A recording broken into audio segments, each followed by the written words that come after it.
फौजी अदालतों से मुतालिक अदालती फैसले के खिलाफ इंट्रा कोर्ट अपीलों पर सुप्रीम कोर्ट में समाअत। मिलिट्री कोर्ट्स के इस फैसले पर हुक्म इम्तना की इस्तदा पर फैसला महफूज कर लिया गया। जस्टिस सरदार तारिक ने बेंच में बैठने पर जवाद एस ख्वाजा का एतराज मुस्तरद कर दिया। कहा, जवाद एस ख्वाजा का अपना फैसला है कि ये जज की अपनी सवाबदीद है। मालूमात हासिल करते हैं, सुहेल रशीद हमारे साथ मौजूद हैं। सुहेल, बताइएगा फैसला जो महफूज किया गया है कब तक सुनाया जा सकता है?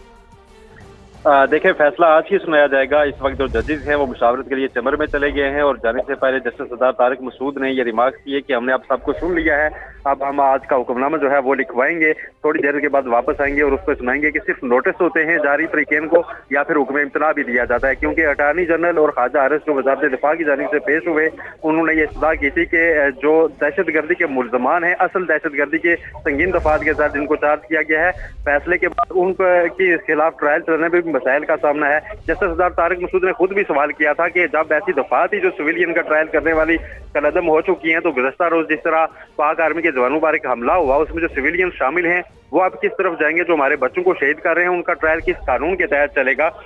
इसके बाद अब ये सारे दलाइल सुनने के बाद फैसला महफूज किया गया है। ताहम जो एफजा एहसन और सलमान अकरम राजा हैं, उन्होंने मुखालफत की हुक्म इम्तना की और ये कहा कि पहले उन्हें भी सुना जाए और हुक्म इम्तना जारी न किया जाए, क्योंकि अभी तफसीली फैसला आना बाकी है 5 रुकनी बेंच का, जिसमें वजूहात सामने आएंगी कि किसके तहत इनको कलअदम करार दिया गया था दफात को। अटार्नी जनरल ने अदालत को यह बताया कि जो नबे के मुल्ज़मान थे उन पर ज्यादा संगीन सजाओं वाली दफात से भी फर्ज जुर्म लगाई जा सकती थी, उनको उनमें भी चार्ज किया जा सकता था, इसकी गुंजाइश मौजूद थी। लेकिन हमें ये इदराक था कि ये अपने शहरी हैं, अगरचे इनको गुमराह किया गया है, इसलिए उन पर ज्यादा संगीन दफात वाली जो है वो नहीं लगाएंगे, इससे ज्यादा संगीन दफात, ताकि उनको ज्यादा सजा ना मिले। सिर्फ 3 साल तक की सजा वाली ऐसे केसेस हैं और उसमें से कई मुल्ज़मान जो है बरी भी हो चुके हैं और अगर ट्रायल चल रहा होता तो कई मजीद भी रिहा हो सकते थे। लेकिन अब ट्रायल रुका हुआ है, जिससे उनका जो फेयर ट्रायल है वो भी मुतासर हो रहा है।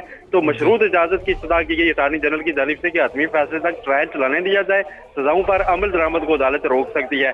अब फैसला महफूज कर लिया गया। इस हुक्म इम्तना की इस्तदा पर जो थोड़ी देर में सुनाए जाने का इम्कान है। ठीक है, आपने अपडेट किया, आपका बहुत शुक्रिया।